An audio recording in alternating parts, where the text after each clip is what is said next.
الحمد لله نحمده ونستعينه ونستغفره ونؤمن به ونتوكل عليه ونعوذ بالله من شرور أنفسنا ومن سيئات أعمالنا من يهده الله فلا مضل له ومن يضلله فلا هادي له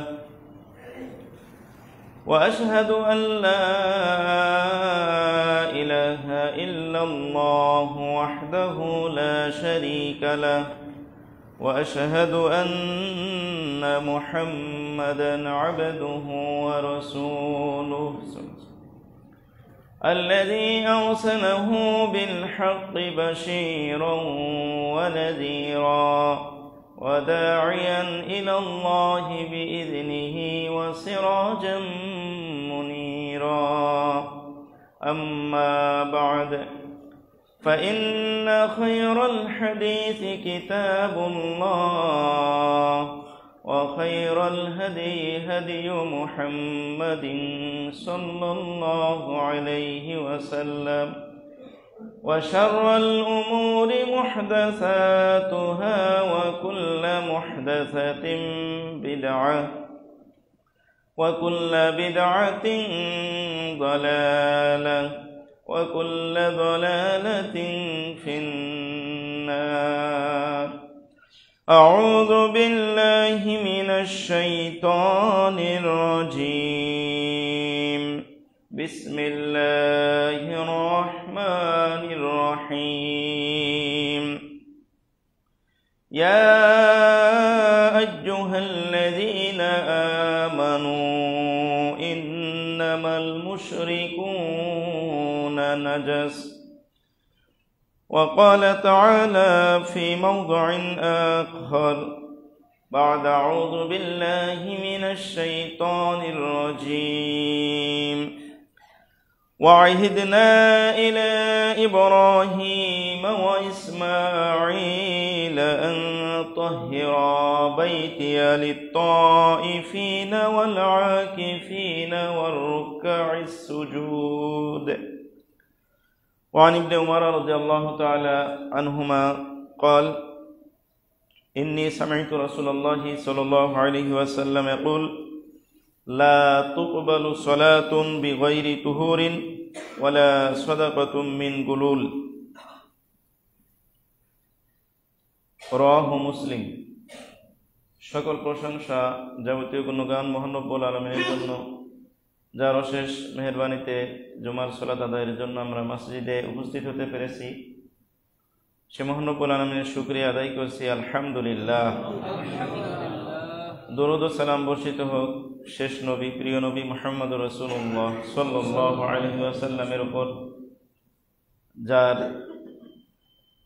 অক্লান্ত পরিশ্রমের মাধ্যমে যিনি আমাদের সামনে মহান রব্বুল আলামিনের ওহীকে পৌঁছে দিয়েছেন, যিনি আমাদেরকে অনেক বড় বড় বিষয়ের পাশাপাশি খুব আমাদের দৃষ্টিতে ক্ষুদ্র বিষয় সেগুলো তিনি উল্লেখ করে আমাদেরকে সতর্ক এবং সাবধান করেছেন, আমাদেরকে জানিয়ে দিয়েছেন কিভাবে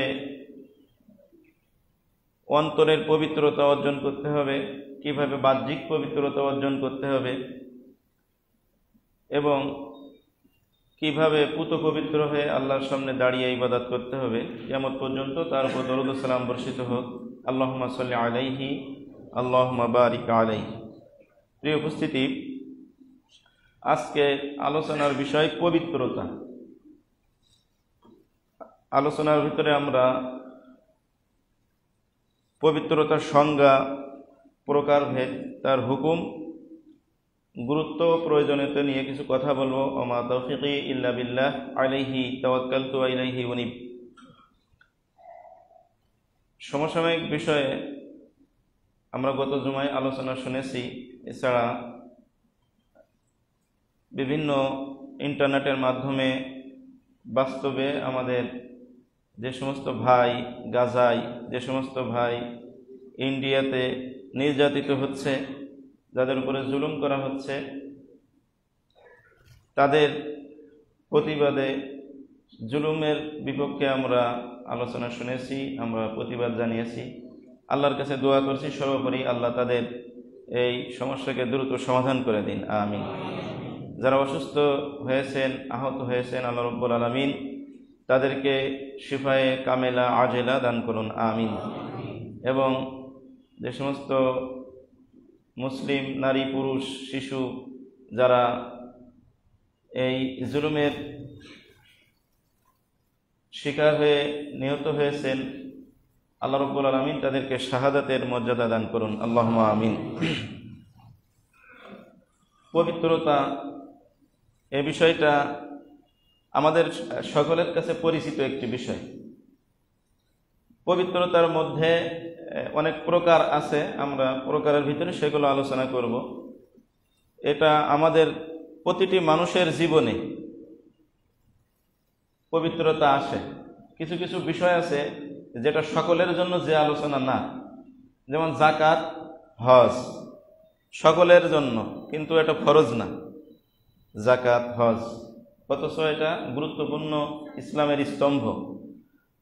কিন্তু পবিত্রতা, এটার গুরুত্ব বোঝাতে যে আমি বলছি, এটা এমন একটি বিষয় যেটা সকলের জন্যই সমানভাবে ফরজ। নারী হোক, পুরুষ হোক, ধনী হোক, গরিব হোক, সকলের উপরে এটা বিষয়টা সমানভাবে জরুরি। এজন্য বিষয়টা আমাদের কাছে পরিচিত হলেও এ সম্পর্কে আমাদের সতর্কতা জানা, এটা অনেক ঘাটতি রয়েছে। কারণ আমরা মনে করি যে সবাই আপনারা জানেন, এই জন্য এই বিষয়গুলো খুব একটা ধারাবাহিকভাবে আলোচনা হয় না। তো জানা বিষয়, যেহেতু প্রতিদিন আমরা এটার সম্মুখীন হই, উযু প্রতিদিন আমরা করি, পেশাব পায়খানা আমরা প্রতিদিন করি, এই জন্য এটা সাধারণত আমাদের অনেকেরই জানা রয়েছে। তো প্রতিটি আলোচনার শুরুতেই আমরা একটা আয়াত আপনাদেরকে স্মরণ করিয়ে দেই। আল্লাহ রাব্বুল আলামিন বলেছেন, ওয়াযাক্কির ফাইন্না যিকরা তানফাউল মুমিনিন। হে রাসূল, আপনি স্মরণ করিয়ে দিন। জানা বিষয়ই তো স্মরণ করে দেয়, মানুষ যেটা ভুলে যায় সেটা স্মরণ করিয়ে দিন। স্মরণ করিয়ে দিলে যারা ঈমানদার মুমিন তাদের উপকারে আসে, তাদের উপকার হয়। তো পবিত্রতা সংজ্ঞা, এটার পরিচয় আমরা আগে জেনে নেই যে পবিত্রতা কাকে বলে। পবিত্রতার বাংলা শব্দ, এর আরবি শব্দ হচ্ছে আত-তাহারা, যেটা কিতাবুত তাহারা, যেটা হাদিসের বইগুলো আমরা খুললে বা ফিকহি বইগুলো আমরা যখন পড়ি নিজেরা, তখন আমরা দেখি যে কিতাবুত তাহারা বা পবিত্রতা অধ্যায়। এই অধ্যায়ের মধ্যে পেশাব পায়খানা, উযু, তায়াম্মুম, গোসল, ফরজ গোসল ইত্যাদি অনেক বিষয় কিন্তু সেখানে আলোচনা আসে। এখানে পবিত্রতার অর্থ করা হয়েছে আল মুআজামুল ওয়াসিত, একটি আরবি ডিকশনারি। সেখানে বলা হয়েছে যে তাহারাত বলা হয়, শাব্দিক অর্থ হলো আন নাযাফাতু ওয়াত তারাহাতু ওয়ান নাকাওয়া। এর অর্থ হচ্ছে পবিত্রতা, নাযাফাতু পবিত্রতা, পরিচ্ছন্নতা এবং বিশুদ্ধতা। এখানে কিন্তু কয়েকটা কথা বলা হচ্ছে, পবিত্রতা, পরিচ্ছন্নতা এবং বিশুদ্ধতা।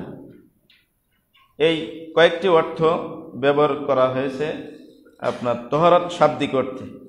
আর পারিভাষিক অর্থে বলা হয়েছে যে তাহারাত দুটি অর্থ প্রদান করে। তাহারাত শব্দটি বা পবিত্রতা শব্দটি দুটি অর্থ প্রদান করে।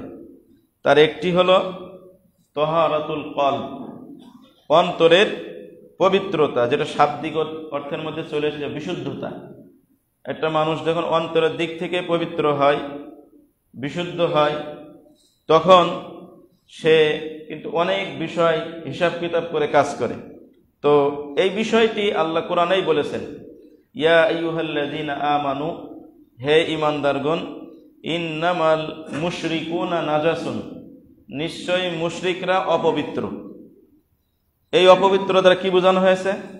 এই অপবিত্র দ্বারা বোঝানো হচ্ছে যে তার অন্তর থেকে সে অপবিত্র, সে যে আল্লাহর প্রতি ঈমান নিয়ে আসেনি।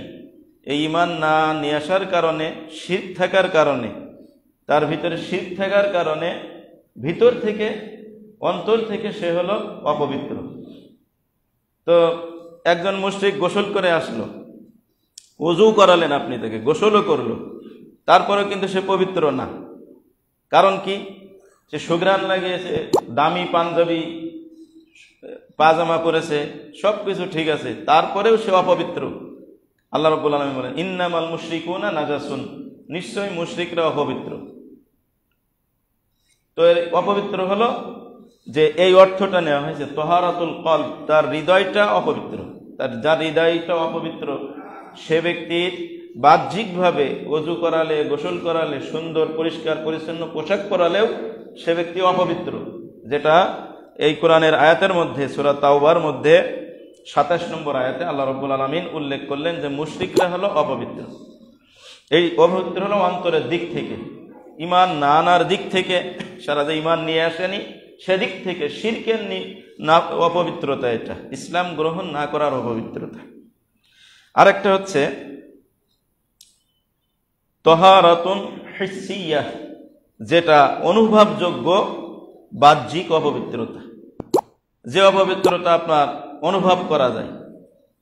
কারণ যদি বায়ু বের হয়ে যায় তাহলে সে বুঝতে পারে যে তার হাদাস হয়েছে, অপবিত্র সে এখন হয়ে গেছে, তার ওযু নষ্ট হয়ে গেছে, অনুভব করতে পারে, বুঝতে পারে। আর বাহ্যিক অপবিত্র, বাহ্যিক যেমন আমরা দেখি বিভিন্ন পায়খানা, এইগুলো দেখা যায়।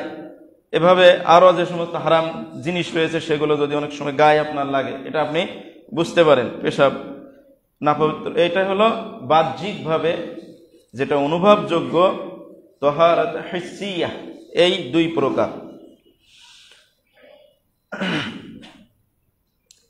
বাহ্যিকভাবে যে পবিত্রতা আমরা অর্জন করি, বাহ্যিকভাবে যে পবিত্রতাটা রয়েছে, এটা আবার দুই ভাগে ভাগ করা হয়েছে।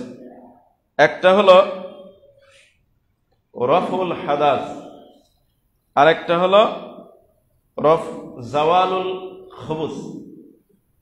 একটু বোঝালে আপনারা বুঝতে পারবেন যে যেটা অনুভবযোগ্য বাহ্যিক যে অপবিত্রতা রয়েছে, বাহ্যিক যে পবিত্রতা রয়েছে, অপবিত্রতা দূর করলে পবিত্রতা অর্জন হয়ে যায়।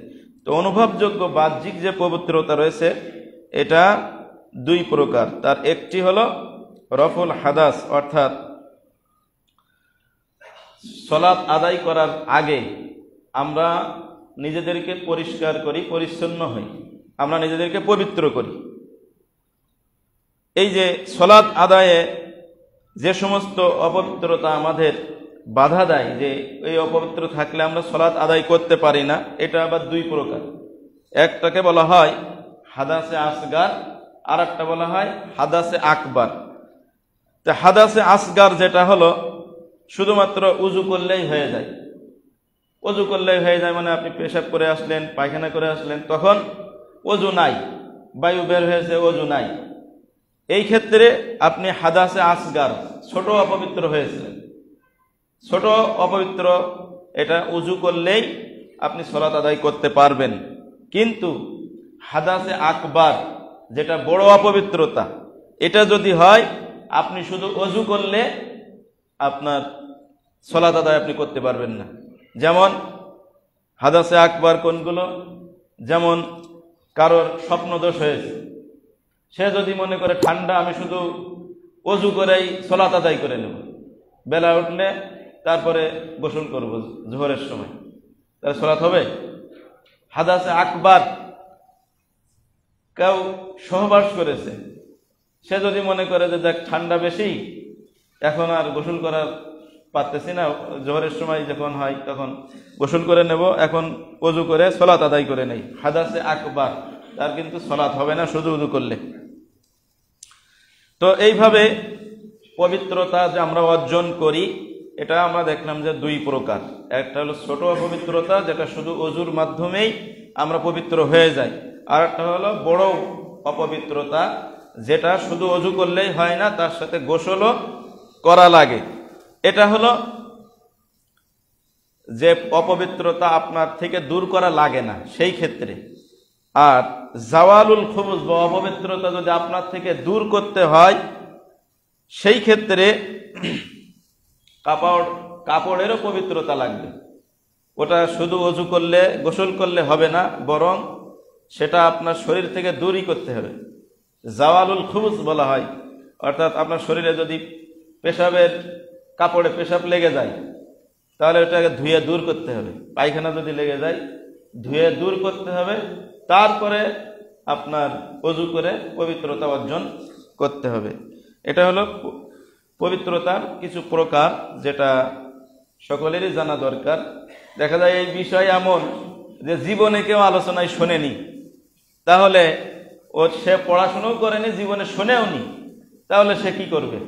একজন রমজানে আশ্চর্য হয়ে যাবেন যে এক মহিলা প্রশ্ন জিজ্ঞাসা করেছে যে তার হয়েছে মাসিক, সে ওই অবস্থায় রোজা থাকে, জীবনে সে শোনেনি যে এই অবস্থায় যে রোজা ছাড়তে হয়, ওই অবস্থায় সে রোজা থাকে। কিন্তু এ বিষয়গুলো সাধারণত আমরা লজ্জার কারণে অনেক সময় জিজ্ঞাসাও করি না, কেউ বলেও না, তার স্বামীও জানে না।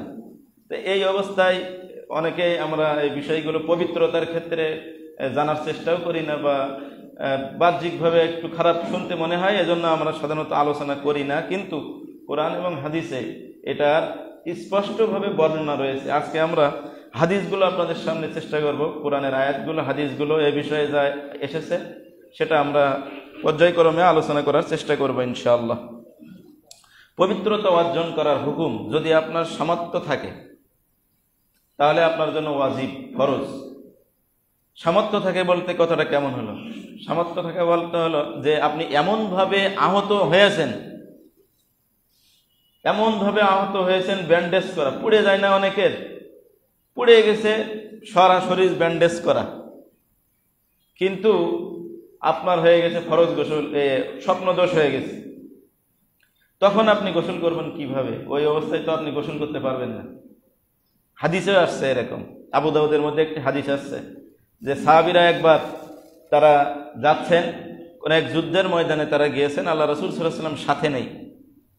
তখন একজন সাহাবীর কপালে পাথর লেগেছে, পাথর লেগে মাথাটা ক্ষত হয়ে গেছে, গভীর ক্ষত। ওই অবস্থায় আছেন, হঠাৎ তার স্বপ্নদোষ হয়ে গেছে। তখন সাহাবী জিজ্ঞাসা করছেন, খুব কঠিন শীতের ভিতরে অন্যান্য সাহাবীদেরকে জিজ্ঞাসা করছেন যে হাল তাজিদুলি রুখসাতান ফিত তায়াম্মুম, আমাকে কি তায়াম্মুম করার কোনো বিধান আছে কি? আমি কি তায়াম্মুম করতে পারবো? তখন সকল সাহাবী ওখানে যারা ছিল তাদের জানা মতে যে এরকম বিধান আগে আসেনি, সম্মুখীন প্রশ্ন হয়নি। তারপরেও তারা বলছেন যে লা নাজিদু লাকা রুখসাতান ফিত তায়াম্মুম, যে তুমি এই অবস্থায় তায়াম্মুম করতে পারবে এরকম তো আমাদের জানা নেই। তো জানা নেই, তাহলে এখন কি করবে? সালাত না পড়ে থাকবে? তিনি গোসলই করেছেন, যে তায়াম্মুম যেহেতু করতে পারতেছি না ওই অবস্থায়, তাহলে তো আমাকে গোসল করতে হবে। তাহলে গোসল করে নিয়েছেন, ইনফেকশন হয়ে সাহাবী মারা গিয়েছে।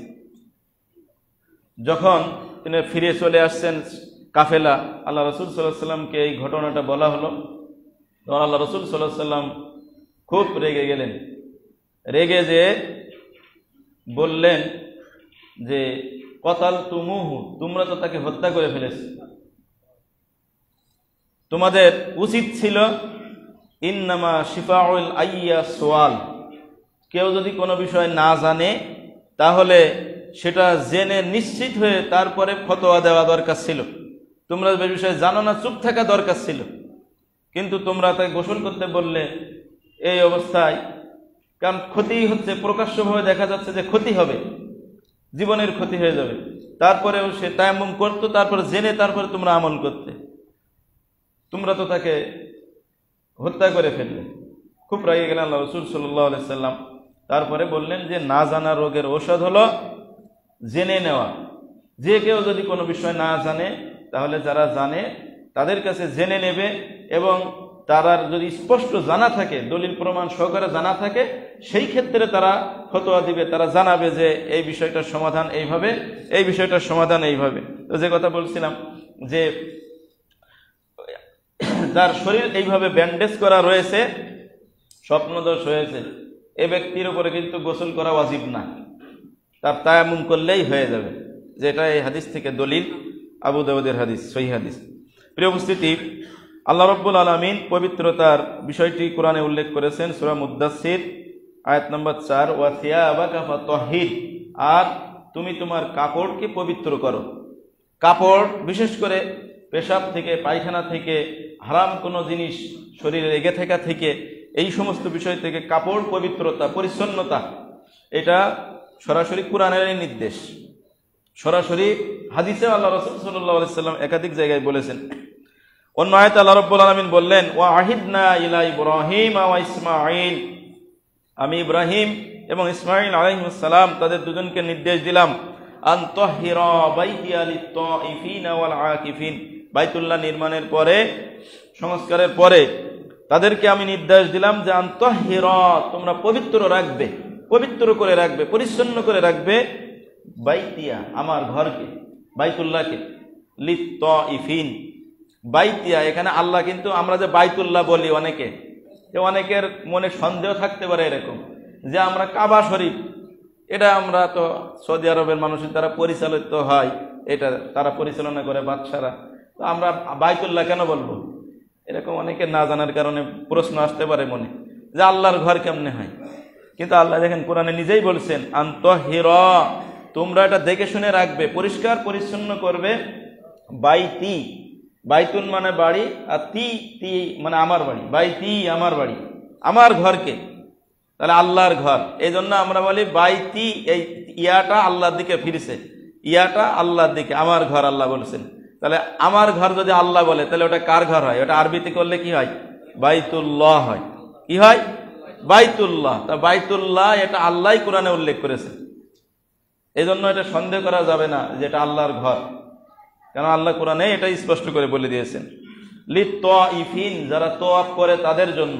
দেখবেন যে সৌদি আরবে যারা গিয়েছেন হজ করতে, উমরা করতে, আমরা শুনেছি কোনো একটা ময়লা পড়া মাত্রই, যেখানে পড়ুক সাথে সাথে সেটা পরিষ্কার হয়ে যায়, খুব বেশি সময় নেয় না পরিষ্কার করতে। যে কোনো ধরনের অপবিত্র সেখানে পড়লে বা ময়লা পড়লে, আবর্জনা পড়লে সাথে সাথে ওটা পরিষ্কার হয়ে যায়, কেননা এটা তওয়াফকারীদের জন্য পরিষ্কারের নির্দেশ আল্লাহ দিয়েছেন, এটা এখনো পালন হয়ে আসতেছে। সুবহানাল্লাহ। ওয়াল আকিফিন, যারা ইবাদত করে তাদের জন্য, ওয়ার রুকআই সুজুদ, যারা সালাত আদায় করে, মুসল্লি, রুকুকারী, সাজদাকারী, তাদের জন্য এই ঘরকে পরিষ্কার পরিচ্ছন্ন দায়িত্ব আমি দুই নবীকে দিয়ে দিলাম। ওই যে নির্দেশ চলছে এখনো পর্যন্ত, আলহামদুলিল্লাহ এই নিয়মেই চলে আসতেছে, পরিষ্কার পরিচ্ছন্ন দেখাশোনা, এই দায়িত্ব চলছে। তো পরিষ্কার পরিচ্ছন্নতার কথা কুরআনুল কারীমে এসেছে, সূরা বাকারা 125 নম্বর আয়াত। আল্লাহ রাসূল সাল্লাল্লাহু আলাইহি ওয়াসাল্লাম সহিহ মুসলিম 224 নম্বর হাদিসের মধ্যে বলছেন, আব্দুল্লাহ বিন উমর রাদিয়াল্লাহু তাআলা আনহু তিনি বলেন যে, ইন্নী সামি'তু রাসূল সাল্লাল্লাহু আলাইহি ওয়াসাল্লাম ইয়াকুল, আল্লাহ রাসূল সাল্লাল্লাহু আলাইহি ওয়াসাল্লামকে আমি বলতে শুনেছি, তিনি বলেন, লা তুকবালু সালাতুন, কোন সালাত কবুল করা হবে না, কোন সালাত কবুল করা হবে না, গ্রহণ করা হবে না, বিগয়রি তুহুরিন, পবিত্রতা ছাড়া। কেউ যদি উযু ছুটে গেছে, সালাতের মধ্যে উযু ছুটে গেছে, মাসলা যদি জানা না থাকে কত সমস্যা। একজন এবার বাড়িতে যেয়ে শুনলাম, আমার এক দাদা গল্প করছে, বাস্তব ঘটনা ওনার সাথে হয়েছে, যে মসজিদের একজন খুব পুরাতন ব্যক্তি, পাশের এলাকা, খুব একজন বয়স্ক মানুষ, তিনি ওই সব সময় যায় নামাজ পিছনে বসে থাকে, ইমাম সাহেবের পিছনে। সাধারণত মুয়াজ্জিন যারা তারা কিন্তু দাঁড়াবে পিছনে, বা সহকারী মুয়াজ্জিন যারা। আল্লাহ রাসূল সাল্লাল্লাহু আলাইহি ওয়াসাল্লামের নির্দেশ এটা, লা ইয়াতিয়ান্না মিনকুম উলুল আহলামি ওয়ান নুহা, আল্লাহ রাসূল সাল্লাল্লাহু আলাইহি ওয়াসাল্লাম বলেছেন যে আমার আশপাশে তোমাদের মধ্যে দাঁড়াবে যারা বুদ্ধিমান এবং জ্ঞানী, তারাই আমার কাছাকাছি দাঁড়াবে। বয়স্ক, বুদ্ধিমান, জ্ঞানী যারা, তারাই আমার কাছাকাছি এসে দাঁড়াবে, মানে ইমামের কাছাকাছি তারাই দাঁড়াবে, এটা আল্লাহ রাসূল সাল্লাল্লাহু আলাইহি ওয়াসাল্লাম বলেছেন হাদিসে। কিন্তু মুরব্বী উনি ওখানে দাঁড়ান, এখন কোন সব দিন তো আর সমান না, একদিন ইমাম সাহেবের ওযুটা নষ্ট হয়ে গেল। তো নিয়ম হলো যে ওযু নষ্ট হইলে, যখনই ওযু নষ্ট হবে, ইমামের হোক বা মুসল্লির হোক, যারই হোক, সেখানে কিন্তু একজনকে দাঁড় করে দিয়ে টেনে নিয়ে এসে সে ওযু করতে চলে যাবে। এখন ইমাম সাহেব পিছনে আছেন, উনার হাত ধরে টানে, আর উনি হাত খালি সরিয়ে দেয়। আমার দাদা বলছে যে এই কাজ সে করে, তো জোর করে একবার বলেই ফেলছে যে আমার হাত ধরে টানাটানি করতেছেন কে নামাজের মধ্যেই। তবে উনার মাসলা এটা জানা নাই, তো এই নিয়ে মনে করেন সবাই তো নামাজ ছেড়ে দিয়েছে, হাসাহাসি শুরু হয়ে গেছে নামাজের। যে তারপরে বলছে যে বিচার সালিশ হবে যে আমার হাত ধরে কেন টানলো নামাজের মধ্যে, সবারই নামাজ নষ্ট ওই দিন। আর তখন উনি বলছে যে আমার তো ওযু নষ্ট হয়ে গেছে। কই ওযু নষ্ট হয়েছে মাসলা তো আপনি জীবনে বলেননি, যে ওযু নষ্ট হলে যে একজন দাঁড়াইতে হয় সামনে, এটা তো আমরা জানি না। তা আমি ভাবছি যে আমার হাত ধরে সামনে কেন দিচ্ছে, আমি কি ইমামতি করতে পারি? জীবনে নামাজ পড়াইছি আমি, তা আমারটা আপনি সামনে দিচ্ছেন কেন? যাই হোক, এই নিয়ে সেই বিশাল সালিশ বিচার আমাদের দাদা আবার গেছে, তারা ডাকছে এলাকায় যে বিচার করার জন্য। পরে সমাধানটা কি? সমাধান হচ্ছে যে এনি তো আমি তো আমার এই জীবনে মাসলাও শুনিনি, আর আমি কোনো সময় নামাজও পড়াইনি, তাহলে আমি এটা কিভাবে করব? ইমাম সাহেব তো আমার আগে বলেনি। এজন্য দেখেন, এই সমস্ত মাসলাগুলো আমাদের জীবনে একবার হইলেও আলোচনা শোনা বা শেখার দরকার। কোন সময় নামাজের কোন ঘটনা ঘটে যায়, এই বিষয়গুলো আমাদের আসলে আলোচনা হওয়া দরকার। তো এই যে না জানা থাকলে যেটা হয়, যে কথাটা বলছিলাম যে লা তুকবালু সলাতুন, কোন সলাত কবুল হবে না বিগয়রি তুহুরিন, যদি ওযু না থাকে, পবিত্রতা ছাড়া, আপনার ওযু ছাড়া, পবিত্রতা ছাড়া সলাত কবুল হবে না। ওয়ালা সাদাকাতুম মিন গুলুলিন, আর খেয়ানতের সম্পদ দ্বারা সদাকা করলে, হারাম সম্পদ দ্বারা সদাকা করলে সেই সদাকা কবুল হবে না। সহিহ মুসলিম 224 নম্বর হাদিস। তো প্রিয় উপস্থিতি, একটা বিষয় আকীদাগত বিশুদ্ধতার কথা, এটা তো আমরা বাহ্যিক পবিত্রতার কথা বললাম, কিন্তু আকীদাগত যে পবিত্রতাটা আছে, আমরা বারবার আকীদার কথা আপনাদেরকে বলি, এটা ছাড়াও এটা তো ভিতরের পবিত্রতা। কারণ আপনার যদি শিরকের সাথে সম্পর্ক থাকে, তাহলে তো ভিতর তো আপনার পরিষ্কার হলো না। হিন্দুরা যে কারণে অপবিত্রতা, হিন্দুরা যে কারণে অপবিত্র, আল্লাহ কোরআনে বলছেন সূরা তাওবার মধ্যে, সেটা হলো যে তারা শিরিক করে, তারা ভিতর থেকে কি মুশরিক, শিরিক করে, এই কারণে তারা অপবিত্র। এখন আপনারও যদি শিরকের সাথে সম্পর্ক থাকে, ভিতর যদি শিরিক মুক্ত না হয়, তাহলে আপনি তো ভিতর থেকে অপবিত্র। যেটা আমাদের সালাফ যারা মাজাল্লাতুল জামিয়া আল ইসলামিয়া বিল মাদিনাতুল মুনাওয়ারা, মদিনা মুনাওয়ারার একটা মাসিক পত্রিকা বের হয় মদিনা ইউনিভার্সিটি থেকে, সেখানের 9 নম্বর খণ্ডে 352 পৃষ্ঠায় উল্লেখ করা হয়েছে যে লা শাক্কা, কোনো সন্দেহ নেই, আন্নাল আমালা ওয়ালা কওয়ালা ইন্নামা তাসিহু ওয়া তাকবালু, যে যাবতীয় কথা, যাবতীয় কাজ, এটা গ্রহণ হওয়ার ব্যাপারে, কবুল হওয়ার ব্যাপারে কোনো ধরনের কোনো সন্দেহ নেই। ইদা সদারাত আন আকীদাতিন সহিহা, যদি সঠিক আকীদা ওই লোকের থাকে, সঠিক আকীদা বিশ্বাস কোন ব্যক্তির থাকে, তাহলে তার আমল, তার কথা, তার কাজ, তার কাজ কবুল হবে আল্লাহর দরবারে, এই ব্যাপারে কোনো সন্দেহ নেই, লা শাক্কা, কোনো সন্দেহ নেই। ফাইন কানাতিল আকীদাতু ফাসিদাতান, আকীদা যদি নষ্ট হয়, বাতিল আকীদা হয়, ভ্রান্ত আকীদা হয়, গায়রু সহিহা, এটা যদি সহি না হয়, বাতালা মা ইয়াতাফাররাউ মিনহা মিন আমাল, তাহলে তার শাখা প্রশাখাগত যত আমল রয়েছে, সেই আমলগুলো সব বাতিল হয়ে যাবে, নষ্ট হয়ে যাবে। বাতিল আকীদা যদি তার থাকে, এই বাতিল আকীদার কারণে, নষ্ট আকীদার কারণে, ভিতর যদি আপনার বাতিল হয়, যে পাত্রে আপনি মধুটা রাখবেন, ওই পাত্রটাই যদি নষ্ট হয়ে যায়, তাহলে মধুর কোয়ালিটি যতই 1 নম্বর হোক, ওই নষ্ট পাত্রের মধ্যে রাখলে ওটা ঠিক থাকবে? আমল আপনার যতই সুন্দর করে করেন, ভালো করে করেন, ভিতরে যদি আপনার আকীদাটা হয় বাতিল আকীদা, যে পাত্রে আপনি মাছ ধরে রাখছেন, ওই পাত্রই আপনার ছেঁড়া, ওই পাত্রই ঠিক নাই, নষ্ট, বাতিল, তাহলে মাছগুলোকে ওখানে থাকবে না, সব পালাই চলে যাবে। বিষয়টা হচ্ছে এরকম, যে যদি আকীদাটা নষ্ট হয়ে যায়, ভ্রান্ত আকীদা থাকে আপনার, তাহলে সব আমলগুলো এইভাবে নষ্ট হয়ে যাবে, সবগুলো আপনার শাখা প্রশাখাগত যে আমলগুলো আছে সেগুলো বাতিল হয়ে যাবে। প্রিয় উপস্থিতি, যে কথাটা আমরা বলছিলাম যে পবিত্রতার গুরুত্ব, প্রয়োজনীয়তা, পবিত্রতার গুরুত্ব, প্রয়োজনীয়তা, এ বিষয়ে আলোচনা শোনার দরকার, এটা খুবই জরুরি বিষয়। পবিত্রতা ইমানের সাথে সম্পর্কিত, পবিত্রতাটা ইমানের সাথে সম্পর্কিত বিষয়। ইমানের অর্ধেক বলা হয়েছে হাদিস, পবিত্রতা ইমানের অর্ধেক, যেটা আল্লাহ রাসূল আবু মালিক আশআরী রাদিয়াল্লাহু তাআলা আনহু তিনি বলেন, আল্লাহ রাসূল সাল্লাল্লাহু আলাইহি ওয়াসাল্লাম বলেছেন, আত-তাহুর শাতরুল ঈমান, পবিত্রতা হলো ঈমানের অর্ধেক। আল্লাহ রাসূল সাল্লাল্লাহু আলাইহি ওয়াসাল্লাম বলেছেন পবিত্রতা হলো ঈমানের অর্ধেক। এই কথাটার অর্থ কি?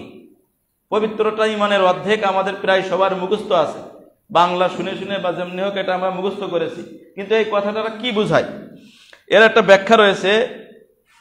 আরওয়াউজ জামান মিন ফাজাইলির রহমান, এই একটা বই রয়েছে, বইয়ের প্রথম খণ্ডের 6 নম্বর পৃষ্ঠায় এটা ব্যাখ্যা করা হচ্ছে যে এইভাবে, আত-তাহুর ইয়ানি বিযালিকা তাহারাতুল ইনসান, মানুষের পবিত্রতা বোঝায়। এই পবিত্রতা ঈমানের অর্ধেক। এই যে পবিত্রতা বলতে মানুষের পবিত্রতা বোঝায় যে শাতরুল ঈমান আই নিসফুল ঈমান, এটা শাতরুল ঈমান মানে হলো নিসফুল ঈমান, ঈমানের অর্ধেক।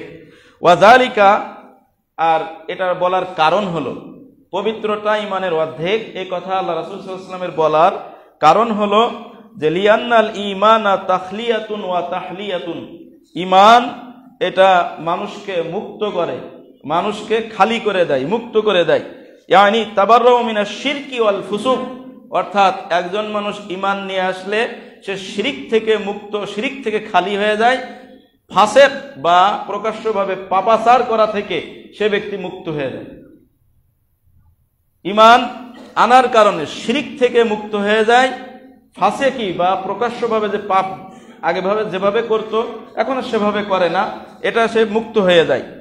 তাবাররাউ মিনাল মুশরিকিনা ওয়াল ফুসাক বিহাসবি মা মাআহুম মিনাল ফিসকি ফাহুয়া তাখিল্লু, অর্থাৎ একজন মানুষ ঈমান আনার পরে, ইসলাম গ্রহণ করার পরে তার যে শিরিকের সাথে তার যে জড়িত ছিল, সে যে মুশরিক ছিল, এই মুশরিক হওয়া থেকে সে ব্যক্তি খালি হয়ে গেল, শিরিক থেকে খালি হয়ে গেল। সে যে পাপের সাথে ছিল, অনেক পাপ ছিল তার, এই ফাসেকি পাপ, এই পাপ থেকে সে মুক্ত হয়ে গেল। আর আল্লাহ রাসূল সাল্লাল্লাহু আলাইহি ওয়াসাল্লাম আরো একটি হাদিস রয়েছে যে আল ইসলামু ইয়াহদিমু মা কানা ক্বাবলাহ, কোন ব্যক্তি ইসলাম গ্রহণ করলে তার পূর্বের সকল গুনাহকে ক্ষমা করে দেওয়া হয়। সুবহানাল্লাহ।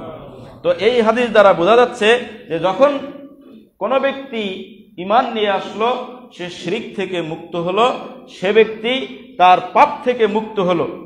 ওয়া তুহুরু, ঠিক ওইরকম ভাবে পবিত্রতা, আই ইয়াতাতাহহারাল ইনসান তাহারাতান হিসিয়াতান ওয়া মা'নিয়াতান মিন কুল্লি মা ফিহি আযা, অর্থাৎ একজন ব্যক্তি যখন সে পবিত্রতা অর্জন করে, পবিত্রতা অর্জন করার কারণে, পবিত্রতার প্রকার আপনার আগেই আমরা জেনেছি যে সেটা ভিতরের পবিত্রতা হোক বা বাহ্যিকভাবে পবিত্র হোক, ভিতরের পবিত্র হোক অথবা বাহ্যিকভাবে পবিত্র হোক, যে কোনোভাবে সে তার যে কষ্টদায়ক জিনিসগুলো ছিল তা থেকে সে মুক্ত হয়ে গেল। কেউ কারোর গোসল ফরজ হয়ে গেছে, তাহলে তার কাছে কিন্তু যে অপবিত্র কষ্টদায়ক জিনিস যে তার কাছে যে ছিল, যেটা সেটা গোসল করার পরে, পবিত্র হওয়ার পরে ওই অবস্থাটা থেকে সে মুক্ত হয়ে গেল। পেশাব পায়খানা করেছে, ওটা ধৌত করার পরে, উযু করার পরে সে আগের যে অবস্থা ছিল সেখান থেকে মুক্ত হয়ে গেল। ফালিহাযা জাআলাহু রাসূল সাল্লাল্লাহু আলাইহি ওয়াসাল্লাম আসসালাম শাতরুল ঈমান, এই কারণেই আল্লাহ রাসূল সাল্লাল্লাহু আলাইহি ওয়াসাল্লাম এই যে পবিত্রতাকে, তহারা পবিত্রতাকে শাতরুল ঈমান, এটা ঈমানের অর্ধেক বলেছে। কেননা যে পবিত্র আপনার না থাকবে, পবিত্রতা না থাকলে সালাতের মতো গুরুত্বপূর্ণ এই ইবাদত আপনার কবুল হচ্ছে না। এটা আপনার থেকে যে কষ্টদায়ক যে সমস্ত জিনিস রয়েছে, এই কষ্টদায়ক জিনিসগুলো আপনার থেকে দূর করতে পারছে না। তো এই যে খালি করার দিক থেকে অর্ধেক হলো ওইটা শিরিক থেকে, পাপ থেকে মুক্ত করে, আর বাকি অর্ধেক যেটা, এটা আপনার থেকে কষ্টদায়ক জিনিসগুলো দূর করে, আপনার থেকে সেটা ইবাদত কিভাবে সঠিক হবে সেই প্রক্রিয়ায় আপনাকে ধীরে ধীরে কষ্টদায়ক জিনিস দূর করে আপনাকে ভিতর থেকে নিয়ে আসে। ভিতরের পবিত্রতা, বাহ্যিক পবিত্রতা, যাবতীয় কষ্টদায়ক জিনিস থেকে দূর করে আপনাকে নিয়ে আসে সেই সুন্দর ইসলামের পথে, সুন্দর ইবাদত কবুলের পথে। এই জন্য আল্লাহ রাসূল সাল্লাল্লাহু আলাইহি সাল্লাম বলেছেন যে আত-তুহুরু শাতরুল ঈমান, পবিত্রতা হলো ঈমানের অর্ধেক। আশা করা যায় যে ইনশাআল্লাহ বিষয়টা আপনাদের কাছে ক্লিয়ার হয়েছে। আরেকটা বিষয় এখানে, সেটা হচ্ছে যে আল্লাহ রাসূল সাল্লাল্লাহু আলাইহি সাল্লাম যে বলছেন আল্লাহ রাব্বুল আলামিন পবিত্রতা অর্জনকারী যারা, তাদের গুরুত্ব প্রয়োজনীয়তা বর্ণনা করতে যে আল্লাহ রাসূল সাল্লাল্লাহু আলাইহি ওয়াসাল্লাম বলেছেন, আল্লাহ রাব্বুল আলামিন পবিত্রতা যারা অর্জন করে তাদেরকে তিনি প্রশংসা করেছেন। আল্লাহ নিজে প্রশংসা করেছেন, যারা সবসময় নিজেদেরকে পুত পবিত্র রাখে তাদেরকে প্রশংসা করেছেন এবং তাদেরকে তিনি ভালোবাসেন। যেমনটি মসজিদে কুবার মসজিদ এটা প্রথম আল্লাহ রাসূল সাল্লাল্লাহু আলাইহি ওয়াসাল্লাম মদিনায় যাওয়ার পরে যে মসজিদটি তিনি প্রতিষ্ঠা করেছিলেন সেই মসজিদটির নাম হলো কুবার মসজিদ। সেই কুবার মসজিদের যারা অধিবাসী, তারা সেখানের যারা মুসল্লি, তাদেরকে উদ্দেশ্য করে আল্লাহ রাব্বুল আলামিন একটি আয়াত নাজিল করেন, সূরা তাওবা 108 নম্বর আয়াত, ফিহি রিজালুন, ওই কুবার মসজিদের এমন অনেক মুসল্লি রয়েছেন, ইউহিব্বুনা আইয়াতাতাহহারু, যারা পবিত্রতা অর্জন করাকে খুব ভালোবাসে, ওয়াল্লাহু ইউহিব্বুল মুত্তাহিরিন, আর যারা পবিত্রতা অর্জনকারী আল্লাহ রাব্বুল আলামিন তাদেরকে ভালোবাসেন। তো এখানে এই যে তারা অনেক মানুষ রয়েছে যারা পবিত্রতা অর্জন করেন, আল্লাহ রাসূল সাল্লাল্লাহু আলাইহি ওয়াসাল্লাম হাদিসের মধ্যে হাদিসটির ব্যাখ্যা করতে যেয়ে বলা হচ্ছে যে সেখানে যারা অধিবাসী তারা পানি দিয়ে পবিত্রতা অর্জন করে। আরবদের কিন্তু পানির সংকট, তারপরেও তারা পানি দিয়ে তাদের পবিত্রতা অর্জন করে। ফরজ গোসলের ক্ষেত্রে, আপনার অজু করার ক্ষেত্রে, পেশাব পায়খানার পরে তারা পানি ব্যবহার করে, যার কারণে এদেরকে আল্লাহ রাব্বুল আলামিন বলছেন যে এরা পবিত্রতা অর্জন ভালোবাসে, এই কারণে আল্লাহ রাব্বুল আলামিন তাদেরকে ভালোবাসেন। সুবহানাল্লাহ। ইন্নাল্লাহা ইউহিব্বুত তাওয়াবিনা ওয়া ইউহিব্বুল মুতাতাহহিরিন, সূরা বাকারা 222 নম্বর আয়াত। আল্লাহ বলছেন নিশ্চয় আল্লাহ রাব্বুল আলামিন তওবাকারীদের ভালোবাসেন এবং আরো ভালোবাসেন যারা পবিত্রতা পছন্দ করে, যারা পবিত্র থাকাকে ভালোবাসে, পছন্দ করেন নিজেদের জন্য, আল্লাহ রাব্বুল আলামিন তাদেরকে পছন্দ করেন, ভালোবাসেন। সুবহানাল্লাহ। বান্দার সালাত শুদ্ধ হওয়ার পূর্ব সত্য পবিত্রতা অর্জন, এ বিষয়টি আমরা এর আগে আলোচনা করেছি, যেটার হাদিস আসছে ইবনু মাজাতে 276 নম্বর হাদিস, যে মিফতাহুস সালাত আত-তুহুর, সালাতের চাবি হলো পবিত্রতা অর্জন করা।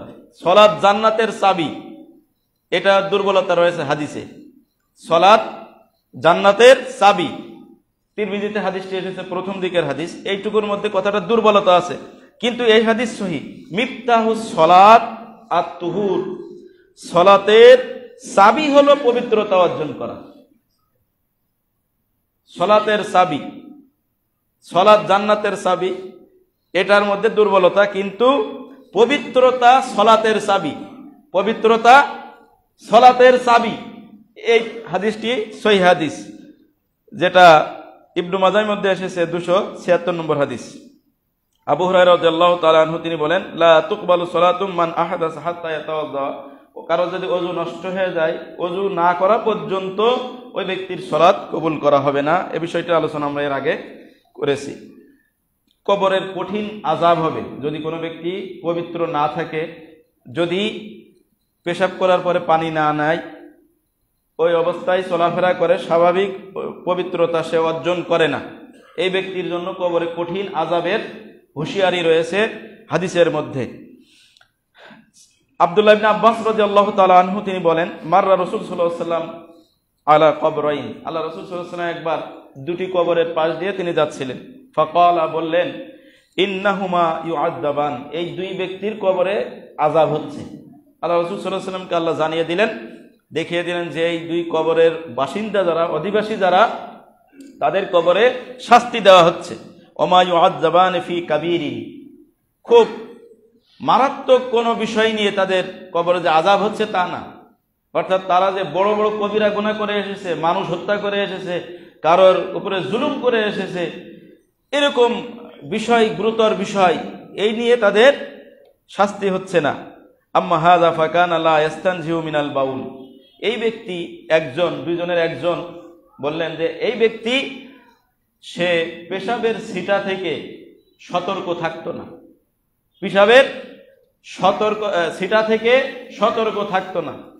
এখন এই হাদিসের উপর আমল করতে যে আবার বাড়াবাড়ি, আমাদের কিছু ভাই পেশাবের এই ছিটা থেকে সতর্ক করার জন্য এমন লাফালাফি ঝাপাঝাপি শুরু করে দেয় যে ওই ব্যক্তির জন্য আরো 4-5 জন সিরিয়ালে কষ্ট করে থাকে। আর এইভাবে লাফালাফি ঝাপাঝাপি কোনো সাহাবীর কোনো হাদিসে আসেন, তো আপনি এইভাবে কেন করবেন? যেটা হাদিসে আপনার কোন হাদিসে তো সমাধান সব বিষয়ে দেওয়া হয়েছে। তা এই যে 40 কদম আপনি সংখ্যাটা নির্ধারণ করে দিলেন, এই যে কেসি কাটা বলে, গলা খাকড় দেওয়া ইত্যাদি আরো কত রকম যে কি আছে, আপনি টিস্যু নিয়ে এই শুরু করলেন। একটা টিস্যু আপনার কে নিতে বলেছে? কারণ আল্লাহ রাসূল সাল্লাল্লাহু আলাইহি ওয়াসাল্লামের যেটা ঢিলা নেওয়ার হাদিস এসেছে, পরবর্তী হাদিস আমি অনুবাদ করছি, তিনি ঢিলা নিয়েছেন, কিন্তু ঢিলা নিয়েছেন 3টা বিজোড় সংখ্যা। আপনি যে এক টিস্যু নিয়ে ওই যে শুরু করেছেন, ওতে কত পেশাব আটে? 40 কদম মানে যদি 5 ফুটা 7 ফুটা পড়ে, তাও এটার অবস্থা কি হয়? আসলে এই বিষয়গুলো বলতে একটু খারাপ, কিন্তু নিজের তো একটা কমন সেন্স থাকা দরকার, যে আমি যে এই যে কোন জায়গা ধরে আমি লাফালাফি করতেছি। 2 জন তো বাইরেই চলে আসে ওই অবস্থায়, আপনি ওখানে দাঁড়ায় করেন একরকম, তো আপনার ওই পুরা বাথরুমে আপনি ঘোরাঘুরি করছেন, বাইরে আসতেছেন, এইগুলো ঠিক না। প্রিয় উপস্থিতি, তো এই বিষয়গুলো আপনি দেখেন, আবু দাউদে হাদিসটি এসেছে এইভাবে যে এক ব্যক্তি পেশাবের সিটা থেকে থাকতো না, সতর্ক থাকতো না, তাই বলে আপনি এটা বানাই নিলেন, বুঝে নিলেন, একটা পদ্ধতি আপনাকে আবিষ্কার করতে হবে। ওখানে বসে আপনি একটু সময় নিয়ে, যদি ওখানে একটু সময় নিয়ে পেশাবটা আপনার বের হচ্ছে কি না আপনি একটু নিশ্চিত হলেন, তাহলে তো হয়ে গেল। ওখানে আপনি পানি একটু ঢাললেন, বেশি ঢাললেন, আর ওখানে একটু সময় আপনার 2 মিনিটের জায়গায় 1 মিনিট বেশি নেন, 3 মিনিট নিয়ে একটু ধীরস্থিরভাবে আসেন। কিন্তু এই হাদিসে যে আপনাকেই বলা হচ্ছে, এটা আপনাকে ধরে নিলেন কেন? অনেকে তো আছে যে পেশাব করে পানিই নেয় না, ঢিলা কুলুপ কিছুই নেয় না। এই হাদিস তো তাদের জন্য যে তারা সতর্ক সাবধান থাকেনি। আপনি ধুলেন যে আপনি পানি ব্যবহার করেন, আপনি টিস্যু ব্যবহার করলেন, আপনি আপনার উপরে চাপিয়ে নিলেন যে আমারই মনে হয় বলছে, এই কারণে আপনি একটা পদ্ধতি আবিষ্কার করে নিলেন। এই পদ্ধতি এটা তো আপনার ঠিক হলো না। প্রিয় উপস্থিতি, তো আবু হুরায়রা রাদিয়াল্লাহু তাআলা আরেকটা হাদিস বলি, আল্লাহ রাসূল সাল্লাল্লাহু আলাইহি ওয়াসাল্লাম বলেন, ইস্তানজিহু মিনাল বাউল, পেশাবের ফোঁটা থেকে, ছিটা থেকে তোমরা সাবধান থাকো। আল্লাহ রাসূল সাল্লাল্লাহু আলাইহি ওয়াসাল্লাম এই হাদিস আমল করে দেখিয়েছেন। কিভাবে আমল করেছেন তিনি? যে শক্ত জায়গায় যদি পেশাব করেছেন আল্লাহ রাসূল সাল্লাল্লাহু আলাইহি ওয়াসাল্লাম, তখন তো এই সমতল ভূমি ছিল, তো সমতল ভূমি শক্ত হলে তিনি তার হাতে যে বর্ষা ছিল, লাঠি থাকতো, ওটা দিয়ে আগে একটু মাটিটা নরম করে নিতেন, নরম করে নিয়ে তারপরে সেখানে তিনি পেশাব করতেন। সমতল ভূমি, কারণ ওখানে যদি শক্ত হয় তাহলে সেটা আপনার দিকে ফিরে আসতে পারে। এই কারণেই তার হাতে যে একটা লাঠি থাকতো, আল্লাহ রাসূল সাল্লাল্লাহু আলাইহি ওয়াসাল্লাম লাঠি নিয়ে চলতেন, বর্ষা নিয়ে চলতেন, সেটা দিয়ে তিনি আগে একটু খুঁচিয়ে খুঁচিয়ে জায়গাটা নরম করে নিতেন, যাতে পেশাবের সেটা তার দিকে ফিরে না আসে। কিন্তু অনেকেই এটা জানে না, যার কারণে আপনার এই হাদিসগুলো সব আপনার জানা না থাকার কারণে আপনি নিজের উপরে চাপিয়ে নিচ্ছেন যে এটা আমাকে এইভাবেই করতে হবে, না হলে আমার পবিত্রতা হবে না। এমনকি যদি কেউ না করে, পানি থাকার ব্যবস্থা থাকা সত্ত্বেও কেউ যদি টিস্যু না নিয়ে যায়, আপনি তাকে খারাপ চোখে দেখতেছেন যে এত পবিত্র অর্জন হলো না। তাহলে আপনি করছেন ভুল, আর ওই ভুলটা আপনি এমন সঠিক মনে করে করতেছেন যে আরেকজন যে সঠিক করছে তারটা আপনি ভুল বলে চালিয়ে দিচ্ছেন। বিষয়টা কেমন হলো?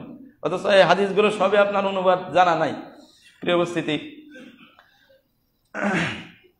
আল্লাহ রাসূল সাল্লাল্লাহু আলাইহি ওয়াসাল্লাম এইভাবেই পেশাবের বিষয়গুলো তিনি করেছেন, যে যতক্ষণ নিশ্চিত হওয়া যাবে যে আমার পেশাব করা শেষ হয়েছে, তত সময় আপনাকে বসে ধীরে সুস্থভাবে আপনি পানি নেন, সেখানে আপনি সুন্দর করে পরিষ্কার পরিচ্ছন্ন হয়ে তারপরে বের হন। এরপরে যদি ওয়াসওয়াসা আসে মনে যে আমার পেশাব কি কাপড়ে 1 ফোঁটা লাগলো, তাই ওযুর পরে লজ্জাস্থান বরাবর বাম হাতে 3 ছিটা পানি আপনাকে দেওয়ার জন্য বলা হয়েছে। আল্লাহ রাসূল সাল্লাল্লাহু আলাইহি ওয়াসাল্লাম সেইভাবে ওযুর শেষে 3 বার পানি ছিটা কাপড়ের উপর দিয়ে আপনার লজ্জাস্থান বরাবর ছিটিয়ে দিতে বলা হয়েছে, যাতে মনে এই ওয়াসওয়াসা না আসে যে মনে হয় ফোঁটা একটা পড়েই গেছিল। ইসলাম এত সতর্ক সাবধান করে দিয়েছে। আর আমরা না জানার কারণে অনেক সময় এই বিষয়টা নিয়ে উল্টাভাবে বুঝে, বা মানুষকে আমরা সঠিকভাবে না বোঝার কারণে যে সঠিক করছে তাকেই আমরা ঘৃণা করছি। এইটাও করা উচিত নয়। যদি কেউ আপনার পবিত্রতা অর্জন করে, তাহলে তার 2 সপ্তাহের গুনাহ মাফ হয়। পবিত্রতা অর্জন করলে ভালোভাবে 2 সপ্তাহের গুনাহ মাফ হয়। হাদিসটা শুনে দেয়, সালমান ফারসি রাদিয়াল্লাহু তাআলা আনহু তিনি বলেন যে আল্লাহ রাসূল সাল্লাল্লাহু আলাইহি ওয়াসাল্লাম বলেছেন, লা ইয়াগতাসিলু রাজুলুন ইয়াউমাল জুমআতি ওয়া ইয়াতাতাহহারু মাস্তাতা'a মিন তুহুরিন। কোন ব্যক্তি যদি সে ব্যক্তি যদি জুমার দিনে গোসল করে তো পরিষ্কার পরিচ্ছন্ন হওয়ার জন্য গোসল করে, ওয়া ইয়াতাহারু এবং ইয়াতাতাহারু পবিত্র পরিচ্ছন্ন হয়, সেটা পরিষ্কার পরিচ্ছন্ন হওয়ার মধ্যে আপনার বিভিন্ন অঙ্গের চুলগুলো কাটা, চুল খাটো করা, গোপ কাটা, ছোট করা, এইগুলো কিন্তু বর্ণনার মধ্যে অন্য জায়গায় অন্য হাদিসে এসেছে যে এইগুলো পরিষ্কার করা, নখ কাটা, তারপরে সুন্দর করে দাঁত বিরাস করা, দাঁত মাজা, আপনার বিভিন্ন অঙ্গের লোম কাটা, এই পরিষ্কার পরিচ্ছন্ন হওয়ার পরে যদি কোনো ব্যক্তি গোসল করে, মাস্তাতা মিন তুহুরিন ওয়া ইয়াদাহিনু মিন দুহনিহি, এরপরে পরিষ্কার পরিচ্ছন্ন হলো, গোসল করলো, দাঁত পরিষ্কার করলো, তারপরে তেল ব্যবহার করলো, পরিপাটি যাকে বলে আর কি, পরিপাটি তেল ব্যবহার করে সুন্দর করে, তারপরে আও ইয়ামাসসু মিন তিবি বাইতিহি, তার বাড়ি যে আতর আছে, আতর সুন্দর করে ব্যবহার করলো, সুঘ্রাণ হলো, তার থেকে দুর্গন্ধ না আসে, সুঘ্রাণময় হলো আর কি, তার থেকে সুঘ্রাণময় হলো, জুমার একটা প্রস্তুতি নিল সুন্দর করে সুঘ্রাণ মেখে। সুম্মা ইয়াখরুজু ফালা ইফরিকু বাইনা ইসনাইন, এরপরে যদি বাড়ি থেকে বের হয় আর মসজিদে এসে দুইজনের মাঝে ফাঁক করে দেয়, সাইড দেন, একটু সাইড দেন, সামনের কাতারে যায়, এইরকম যদি না করে আসে, যে করলো সে সব তার কাটা। আপনার জায়গা, এই জন্য সামনে জায়গাগুলো আগে বুকিং করতে হয়, সামনের কাতার আগে পূরণ করতে হয়। এটা হলো যারা প্রথমে আসবে তাদের দায়িত্ব, যারা প্রথম আসবে তাদের দায়িত্বের মধ্যে যে সামনের কোন জায়গাটা ফাঁকা আছে সেই কাতারটা পূরণ করা, এটা হলো আপনার দায়িত্ব। আপনি যদি এই কাজ করেন তাহলে পিছনের একজন এসে সামনে আসার তার প্রয়োজন হয় না। এরপরেও যদি কেউ আসে, সামনে জায়গা নাই, এরপরেও সামনে ঠেলে সামনে আসে, তাহলে তার সওয়াব কাটা।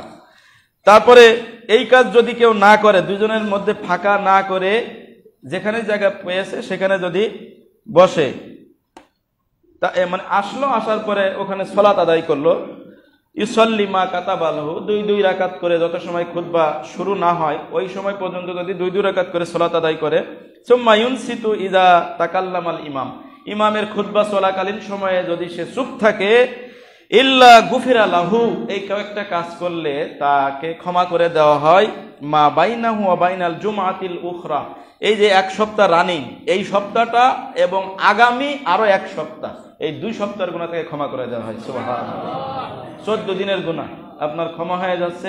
এই কাজগুলো আপনি চাইলেও করেন, না চাইলেও করেন, কিন্তু এই যে জুমার সালাতটা আদায় করতে আপনি এসেছেন, বেশ প্রস্তুতি নিয়েই এসেছেন, এর সাথে যদি এই কয়েকটা কাজ আপনি আবার করতে পারতেন বা করতেন, তাহলে কিন্তু 14টা দিনের যে গুনাহ, সগীরা গুনাহ ধরলাম, সগীরা গুনাহ হলেও কত, কবিরা গুনাহ মানে মানুষ হত্যা করা, পিতা মাতাকে গালি দেওয়া, কাউকে জাদু করা, শিরিক করা, এইগুলো কাজ কিন্তু সামাজিকতার ভয়ে বা শাস্তির ভয়ে এমনি আমরা মানুষ করি না। কবিরা যে বড় বড় গুনাহগুলো আছে যেগুলো, আর সগীরা গুনাহ হলো এই বিভিন্ন যে ছোট ছোট গুনাহ আমরা করে থাকি, সেই গুনাহগুলোই হচ্ছে সাধারণত সগীরা গুনাহ মানুষ বেশি করে থাকে। এই গুনাহগুলো আল্লাহ রাব্বুল আলামিন ক্ষমা করে দেন। সহিহ বুখারীর হাদিস, এটি 883 নম্বর সিরিয়াল। তো আমরা চেষ্টা করব সবাই এই হাদিসের উপর আমল করা। আল্লাহ তৌফিক দান করুন, বলুন আমিন। পেশাব পায়খানার পর পবিত্রতা অর্জন, দেখেন পবিত্রতা অর্জনের অনেকগুলো আছে। ফরজ গোসল আছে, গোসল আছে, তারপরে আপনার ওযু আছে, তারপরে ঈদের দিনের যে প্রস্তুতি, সেখানে আমরা গোসল করি, মেসওয়াক করি, এগুলো সব পরিষ্কার পরিচ্ছন্নতার অধ্যায়ের মধ্যে আসে।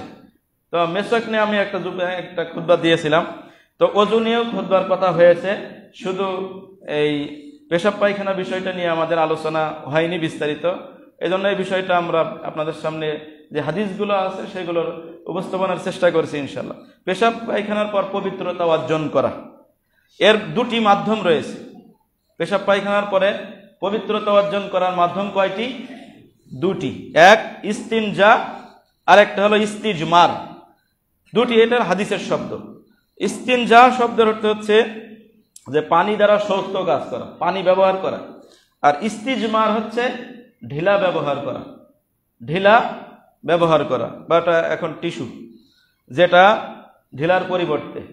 তো এই দুটি পদ্ধতির কথা হাদিসে এসেছে। আনাস বিন মালিক রাদিয়াল্লাহু তাআলা আনহু তিনি বলেন যে কানা রাসূল সাল্লাল্লাহু আলাইহি ওয়াসাল্লাম ইয়াদখুলুল খলা, আল্লাহ রাসূল সাল্লাল্লাহু আলাইহি ওয়াসাল্লামের খাদেম, ছোট খাদেম আনাস রাদিয়াল্লাহু তাআলা আনহু তিনি বলছেন যে যখন আল্লাহ রাসূল সাল্লাল্লাহু আলাইহি ওয়াসাল্লাম টয়লেটে প্রবেশ করতেন, ফা আহমিলু আনা ওয়া গুলামুন নাহবি, আমি এবং আমার মতো আরেকটা ছোট ছেলে আমরা দুইজন বহন করতাম ইদা আতাম মিন মাইন, একটা পেয়ালাই করে, একটা বদনাই করে কিছু পানি আমরা নিয়ে যেতাম, ওয়া আনাজাতান, এবং একটা বর্ষা নিয়ে যেতাম হাতে। বর্ষা কেন নিতাম? বর্ষা নিতাম ওই যে শক্ত জায়গায় হলে পেশাব করার সময় তিনি নরম করে নিতেন, এই জন্য বর্ষাটা নিয়ে যেতাম। ফায়াস্তানজি বিল মা, আল্লাহ রাসূল সাল্লাল্লাহু আলাইহি সাল্লাম তিনি ইস্তিনজা করতেন পেশাবের পরে, পায়খানার পরে। এই হাদিস দ্বারা বোঝা যাচ্ছে যে যেহেতু তিনি গর্ত খুঁড়ে নিতেন, বা আরো একটা বিষয় এখান থেকে আমরা বলতে পারি, ধরলাম পায়খানাই করতেন, তা বেদাতীদের বইয়ের মধ্যে লেখা আছে যে আল্লাহ রাসূল সাল্লাল্লাহু আলাইহি সাল্লামের পায়খানা দেখা যেত না, যে তিনি পায়খানা করলে ওটা কয়জনে চলে যেত, দেখা যেত না। তাহলে এই যে বর্ষা নিয়ে যেতেন, এই বর্ষার কাজ কি? তিনি দূরে যেতেন। অন্য হাদিসে স্পষ্ট বলে আছে যে তিনি সবার দৃষ্টির আড়ালে চলে যেতেন, ওটা নিয়ে সবার দূরের আড়ালে চলে যেতেন। সেখানে যে বর্ষার কাজ কি, যদি পায়খানা হয় তাহলে তো বুঝতেছেনি, ওটা গর্ত করে সেখানে মাটি দিয়ে চাপা দিয়ে দিতেন। আর যদি পেশাব হয় তাহলে গর্ত করছেন, ওখানে আপনি পেশাব পাবেন কই, ওটা তো গর্ত করে নরম করে দিয়েছেন, শুকনো বালি সেটা খেয়ে শেষ করে দিয়েছে। আর পায়খানা করলে সেটা ঢেকে দিতেন। তাহলে আল্লাহ রাসূল সাল্লাল্লাহু আলাইহি ওয়াসাল্লাম পায়খানা দেখা যেত না, এটা দেখা যাবে কিভাবে? তিনি তো সেই ব্যবস্থা আগেই করতেন যাতে দেখা না যায়। এইটা তো কমন সেন্সের বিষয়, এটা একটু জানা থাকে না যে এটা বর্ষার কথাটা, এই বর্ষার কথাটা জীবনে ওরা বলবে না, এটা গোপন করার কারণে মানুষকে ঠকাতে পারে। তা তিনি যে এই পানির বদনা যে আনাস রাদিয়াল্লাহু আনহু তার মতন আর একটা ছেলে নিয়ে যেতেন, ধরেন একজন একটা বর্ষা নিতেন আর একজন এক বদনা পানি নিয়ে যেতেন, তো এই দুটা নিয়ে গেলে তিনি এটা কিভাবে ব্যবহার করতেন এটা কিন্তু সবারই তখন বুঝে আসবে। তাহলে তো আর এই কথাটা বলতে পারে না যে আল্লাহ রাসূল সাল্লাল্লাহু আলাইহি ওয়াসাল্লাম পেশাব পায়খানা দেখা যেত না, এই কথাটা কিন্তু আর বলতে পারে না। এজন্য কিছু অংশ বলে আর কিছু অংশ বলে না, ক্লিয়ার করে না। এজন্য আমরা চাই যে হাদিসটা যেভাবে আসছে হাদিসে ফুল হাদিসটা বলার জন্য, তাহলে আপনাদের সবার কাছে স্পষ্ট হয়ে যাবে বিষয়টা যে আমার যতটুকু দরকার সুবিধার জন্য অতটুকু নয়, পুরো হাদিসটাই। তাহলে আপনার স্পষ্টভাবে বুঝতে সুবিধা হবে, একটা বিষয়ের বর্ণনা আপনার বুঝতে ক্লিয়ার হয়ে যাবে। এটা সহিহ মুসলিমের হাদিস, 271 নম্বর হাদিস, নাসাইর 45 নম্বর সিরিয়ালের হাদিস। আচ্ছা, ঢিলা টিস্যু কাগজ 3 বানের কম নেবে না। দেখেন এই হাদিসটা এইভাবে আসছে, ঢিলা টিস্যু বা যেটা কাগজ জাতীয় যেটা ব্যবহার করা হয় ঢিলার পরিবর্তে, সেটা 3টার কম নিবে না, এটা স্পষ্ট হাদিসে এসেছে। সালমান ফারিসি রাদিয়াল্লাহু তাআলা আনহু বলেন, কিলা লাহু, তাকে বলা হলো, ক্বাদ আল্লামাকুম নাবিয়ুকুম সাল্লাল্লাহু আলাইহি ওয়াসাল্লাম কুল্লা শাইইন হাত্তাল খিরাআ। তোমরা মানে তাকে এটা বোঝানোর জন্য, ছোট করার জন্য কাফের মুশরিকরা বলছে যে তোমাদের এটা কেমন নবী যে সকল বিষয়ই বলে দিতে হয়, সব বিষয়ই বলে, হাত্তাল খিরাআ, পেশাব পায়খানা কিভাবে করতে তাও বলে দেয়। এত ছোট ছোট বিষয়, সামান্য বিষয়, এটা শরমের বিষয়, সবই বলে দেয়। তখন তিনি গর্ব করে বলছেন যে হ্যাঁ, ক্বালা ফাকালা আজাল, সঠিক কথাই বলেছে তুমি। লাকাদ নাহানা আন নাস্তাকবিলাল কিবলা, আল্লাহ রাসূল সাল্লাল্লাহু আলাইহি ওয়াসাল্লাম কিবলামুখী হয়ে পেশাব পায়খানা করতে আমাদেরকে নিষেধ করেন। লিগায়তিন আও বাউলিন আও আইন আন নাস্তানজিয়া বিল ইয়ামিন, আমরা ডান হাত দিয়ে যাতে শৌচকার্য না করি, ডান হাত দিয়ে ঢিলা কুলুপ এগুলো ব্যবহার না করি, লজ্জাস্থান ডান হাত দিয়ে যেন না ধরি, এসব বিষয় তিনি আমাদেরকে নিষেধ করেন। আও আও নাস্তানজিয়া বিরাজিইন, আমরা যেন, আর আও আন নাস্তানজিয়া বিআকাল্লি মিন সালাসাতি আহজারিন, 3টি পাথরের কম, 3টা ঢিলার কম আমরা যেন ব্যবহার না করি, এটাও তিনি আমাদেরকে বলেন। তাহলে একটা টিস্যু নিয়ে আপনি যে লাফানি শুরু করলেন আর আমাদের ঘৃণা করেন, আপনি একটা টিস্যুর কথা কই পাইলেন? হাদিসে আসছে কয়টা? 3টা। তাহলে আপনার 3টা টিস্যু কমপক্ষে ব্যবহার করতে হবে। এই যে লাফানি শুরু করছেন একটা ধরে, কি হয়েছে? আপনার তো জানাই নেই সঠিক জিনিসটা। তো আল্লাহ রাসূল সাল্লাল্লাহু আলাইহি ওয়াসাল্লাম বলছেন, আও নাস্তানজি বিআকাল্লি মিন সালাসাতি আহজার, 3টা ঢিলা বা 3টা পাথর তিনটা কুলুপের কম যাতে আমরা না ব্যবহার করি। আওয়ান নাস্তানজি বিরাজিন আও আজমিন, অথবা আমরা হাড় দ্বারা, হাড্ডি দ্বারা এবং অথবা গোবর দ্বারা, গোবর আর হাড্ডি এই দিয়ে যেন আমরা ইস্তিনজা না করি, এটা আমরা ব্যবহার না করি, এটা যেন পরিষ্কার পরিচ্ছন্ন না হয়, কারণ এটা জিনদের খাবার। অন্য হাদিসে এসেছে যে আমরা এটা না করি যাতে। সহিহ মুসলিমের হাদিস 262 নম্বর হাদিস, মেশকাত 336 নম্বর হাদিস। তো আমরা বিষয়টা ইনশাআল্লাহ কন্টিনিউ করবো। এই বিষয়ে অনেক আরো আলোচনা রয়েছে, আর আলোচনা গেলে আমাদের সময় বেশি হয়ে যাবে। এখন এই বিষয়টা অনেক আলোচনাই রয়েছে, আমরা পর্যায়ক্রমে ইনশাআল্লাহ এই বিষয়গুলো ক্লিয়ার করব। আল্লাহ আমাদেরকে তৌফিক দান করুন, আমিন। আমরা যেন এই বিষয়গুলো, হাদিসে সবগুলো পয়েন্টে হাদিস আছে, প্রত্যেকটা পয়েন্টেই আল্লাহ রাসূল সাল্লাল্লাহু আলাইহি ওয়াসাল্লাম হাদিস দিয়ে স্পষ্ট করে দিয়েছেন। তো হয়তোবা আমরা এইভাবে ধারাবাহিকভাবে আপনাদের সামনে বলা হয়নি, কিন্তু এই বিষয়গুলো প্রত্যেকটাই এইভাবে হাদিস পয়েন্ট ভিত্তিক আলোচনা এসেছে, যেটা ইসলাম সহিহ হাদিস দ্বারা প্রমাণিত সবগুলো। আমরা সেগুলো ইনশাআল্লাহ পর্যায়ক্রমে আপনাদের সামনে তুলে ধরার চেষ্টা করবো। আমা তাওফীকি ইল্লা বিল্লাহ, আলাইহি তাওয়াক্কালতু ওয়া ইলাইহি উনীব। আলহামদুলিল্লাহ নাহমাদুহু ওয়া নাস্তাঈনুহু ওয়া নাস্তাগফিরুহু ওয়া নু'মিনু বিহি ওয়া নাতাওয়াক্কালু আলাইহি ওয়া নাউযু বিল্লাহি মিন শুরুরি আনফুসিনা ওয়া মিন সাইয়্যাতি আ'মালিনা।